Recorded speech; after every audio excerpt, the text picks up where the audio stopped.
लातूरमधील त्या वृद्ध शेतकऱ्याला अखेर मदतीचा हात देण्यात आला। बदलापुरातील पवारांच्या पक्षाच्या पदाधिकाऱ्याकडून मदत देण्यात आली।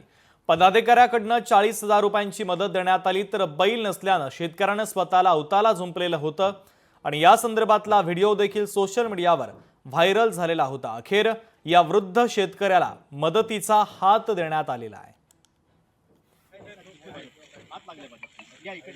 पवार कुटुंबाचा जो व्हिडिओ आहे तो व्हायरल होतोय आणि खरोखर ही खेदाची गोष्ट आहे की कृषीप्रधान देशामध्ये महाराष्ट्र आहे आणि महाराष्ट्रामध्ये बहुसंख्य शेतकरी